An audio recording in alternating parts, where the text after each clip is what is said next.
রাতের বেলায় কেউ দরজায় নক করলে ছোট ছিদ্র দিয়ে না দেখে দরজা খোলা উচিত না। এই গল্পটা একটা আপুর, আমি ওনার মতে বলার চেষ্টা করছি।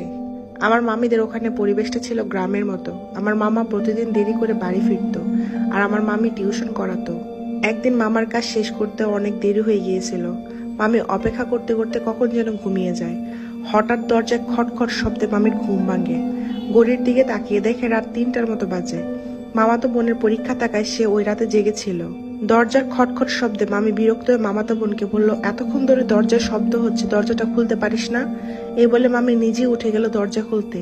তাড়াহুড়া করতে গিয়ে দরজার ছিদ্র দিয়ে দেখতে ভুলে গেল কে এসেছে। উনি গিয়ে সরাসরি দরজা খুলে দেখে একটা মেয়ে বরকা পরে দাঁড়িয়ে আছে, কিন্তু তার মাথা নেই, গলা দিয়ে রক্ত বেয়ে বেয়ে পড়ছে।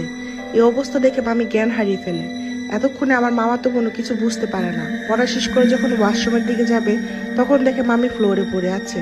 অজ্ঞান অবস্থায় দেখে আমার মামাতো বোন খুব ভয় পায়। মামিকে দৌড়ে কোনো রকমের বিছানায় নিয়ে যায়। মামির মুখে পানি দেওয়ার জন্য পানি আনতে যাবে, ঠিক তখনই খেয়াল করে বারান্দায় কে যেন হাঁটাহাঁটি করছে। ভালো মতো খেয়াল করে দেখে একটা মেয়ে, যার মাথা নেই। ওনার থেকে কান্না করার শব্দ আসছিল। ঠিক ওই সময় আবার দরজার ঠক ঠক শব্দ হয়। তখনও বুঝতে পারে ওর বাবা আসছে, দৌড়ে গিয়ে দরজা খোলে। মামা এসে এই অবস্থা দেখে প্রথমে ভয় পেয়ে যায়। মামির মুখে ধোয়া পড়ে পানি ছিটিয়ে দেয় জ্ঞান ফিরানোর জন্য। মামি আর মামাতো বোন মামাকে সব খুলে বলে, কিন্তু বারান্দায় বা বাসায় কোথাও মেয়ের দেখা পায় না। পরের দিন সকালে মামা একটা কবিরাজের কাছে গিয়ে রাতের ঘটনাটা বলে। সব শুনে কবিরাজ বলে, ওই বাসায় একটা খারাপ জিনের আসর আছে, আর জিনটা অনেক শক্তিশালী। এই শুনে মামা ওই বাসা ছেড়ে অন্য বাসায় ওঠে। কিন্তু আজও মামি মাঝে মধ্যে স্বপ্নের মধ্যে ওই মেয়েকে দেখে, আর ওই বাড়ির ওই ঘটনার জানাজানি হওয়ার পর কেউ আজ পর্যন্ত ওই বাড়িটা ভাড়া নেয়নি। তাই বলি, রাত বেরাতে হুট করে দরজা খোলাটা উচিত না।